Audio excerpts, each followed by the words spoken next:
Hey, Matthew Macfadyen's with us. Talk about a hunk of good-looking man right here. Especially now he's taking the glasses off. He's a bit like Clark Kent. He came in with the glasses off, took them off, suddenly it's Superman. Yeah, this is it. Listen to that voice as well. A proper man's voice. Matthew's on stage here in London's glittering West End in Private Lives, London's Vaudeville Theatre, with the gorgeous Kim Cattrall, her what is in Sex and the City. And fabulous reviews. I don't think I've seen such positive reviews across the board for a show for years. I mean, you must be delighted. Yeah, relieved more than anything. It feels, we had 2 weeks in Bath and then we came in and then everyone was terrible. Because we'd done 20 shows before the press night, so press night is this terrible, nervous So you felt fairly comfortable with the performance. But then you never really know how they're going to react, you know. So is there a chance that pressure might get you to deliver the worst performance of the 20 just because you're... Yeah, absolutely. Yeah. That's the fear. The sort of useless nerves that you have. It's one of those plays which relies very heavily on the on-stage chemistry between the leads. Is that something you can fake? If you didn't get on with the person, are you a good enough actor to be able to sort of create that? Or is it something where you really do need to get on with the person to make that feel real for the audience? I tend to think that if you're acting well enough, the chemistry will be there. Because I'm sure there have been great partnerships where they don't necessarily like each other. I'm lucky because I like Kim.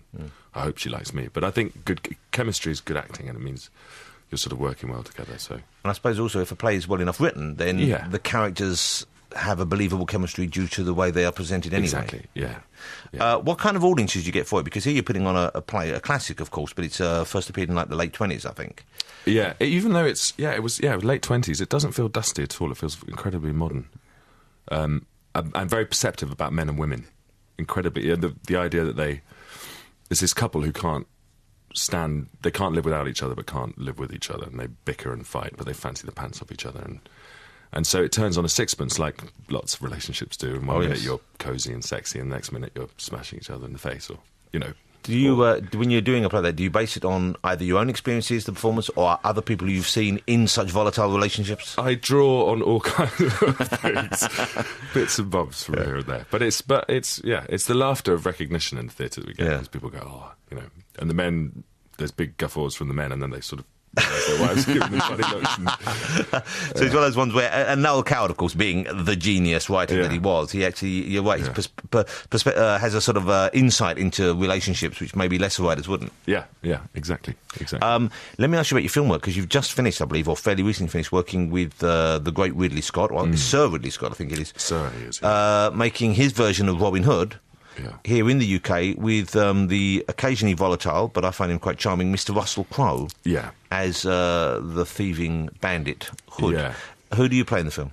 I play the Sheriff of Nottingham, but... That's the best part. Well, it's not as good as it sounds. I got the script and I got very excited. And so did my agent. We thought, wow, this is fun. Because it was called Nottingham originally, so it was even more exciting. Even better, it was basically your film. Yeah, exactly. And then I smelt a rat and thought, this can't be true. So I read there were 4 scenes. No, only 4. But are they 4? I thought, they're okay, but I sort of thought it'll be quick and it's Ridley and So I had a great death. Kate Blanchett was going to stab me. Don't spoil it. Well, I had a great death, and then of course because these great big films, the script disintegrates, so you get more pages. Yeah. And then I wasn't killed by Kate Blanchett. I was murdered by Mark Strong, which is still good. Still good. Yeah. And then more pages came, and then I was killed by a thug with a crossbow. So you went from Oscar-winning Kate Blanchett to reliable and very talented Mark Strong to third bloke from left with crossbow. Yeah, like a casual killing. Well, you upset someone on the shoot, obviously. But then I got to the set, and I thought I'd be quite big, because I haven't got much to do and really liked it, so it kept me alive. So I don't die. There's a lesson to young actors right there. This is it. Nothing's written in stone. This is it. Apart from if you're doing something like Private Lives, where you have to stick. There's no changing that. You can't say, I've got an idea, let's change the ending. When's the film out? When's Robin Hood out? I think it's May. Okay. And have you seen the finished cut of it yet? No, I've seen nothing, So you're looking forward to that? Yeah, very much. How is Russell playing the Hood? Robin in the Hood? I'm not sure. I didn't have that much to do with him. But he looks pretty impressive. Yeah. How could they make Robin Hood without the Sheriff of Nottingham having a lot of scenes with Robin Hood? This must be quite a radical rethink of the whole thing. Well, my sheriff is more of a sort of naffer than a baddie. He's a bit of an idiot, really. Is he slightly public school? He's a little bit... effeminate? Yeah, a little bit. A little bit camp, a little bit sort of twinkle in his eye. I've got a nice beard. I look like a demented Jesus. I've got a big... a bearded hood. Yeah.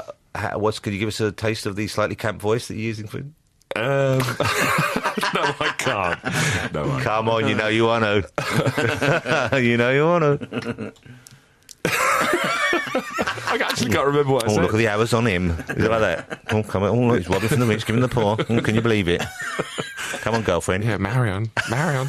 You're listening to the Jonathan Ross Podcast from BBC Radio 2. OK, Matthew Macfadyen, currently in the West End. Noel Coward's Private Lives is at London's Vaudeville Theatre. It's already being hailed as a hit. Everyone I know who's seen it has loved it. It's got great reviews.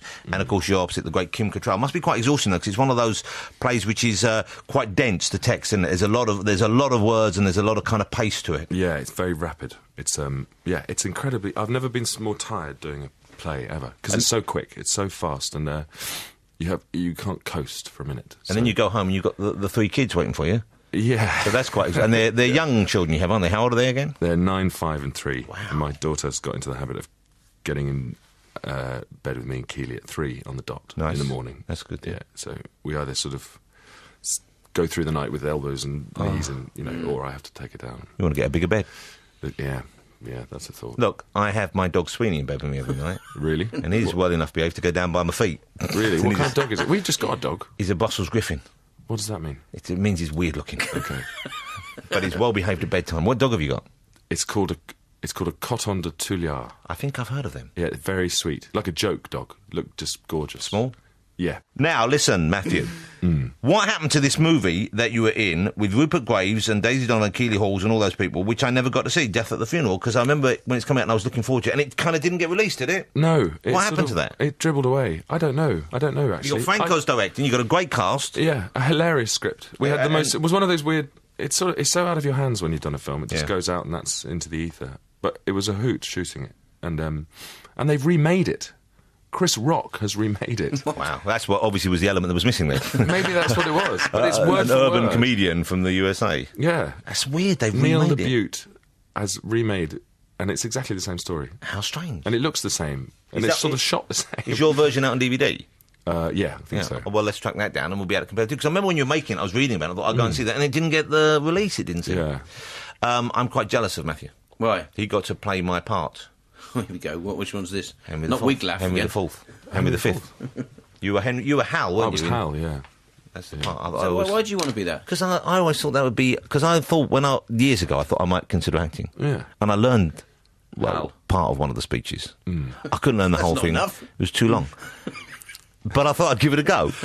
Never happened. Never even got an audition. He's great, Hal. It's the best part. Yeah, he goes from a lout into being a psychopath, It really. will shine more brightly than that which hath no foil to set it off. Ah. Well, that's lovely. That's See, quite that's a moving. little. Yeah. That's a little. That's all Is I that all remember. you knew? That was enough, I felt. It's very shortened, Hal. Look, I'll tell you what, I'll offer you this. What? You put on a few pounds, you be full staff to my Hal, Matthew. What about All that? right. Yeah? We'll give it a go. I'll talk to Richard Eyre. We could do that. We'll get...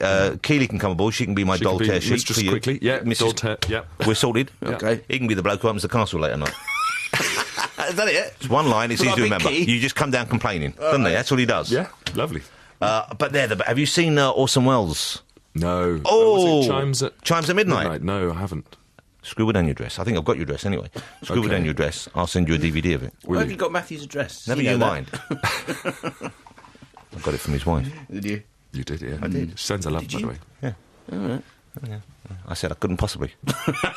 She was worried because she sent you a note and didn't think you got it for those She didn't send me a fantastic... note. She never sent me a note. I think she did. It's a naughty note. She didn't send me a note. Are we still on? Yeah, we are still on. Matthew, it's great to see you. I want to come and see you in Private Lives as soon as possible because I promised Kim Cattrall I'd come and I didn't come yet, and I really want to see it because I've heard nothing but rave reviews. You've got to go off and be on stage, I guess. What night is the night you have off? I've got Monday, Tuesday, Wednesday off. And Monday, Tuesday, Wednesday, Friday off. What? No, so hang on. No, I thought you were talking about Sunday. Sunday's my only day off. Only day off? Yeah, I thought, blimey, Oh, that's God, a short I thought you break. meant God, that's a bit cheeky. afternoon off. Yeah. Look, I'll sign on for the show, but I'll do one afternoon a week.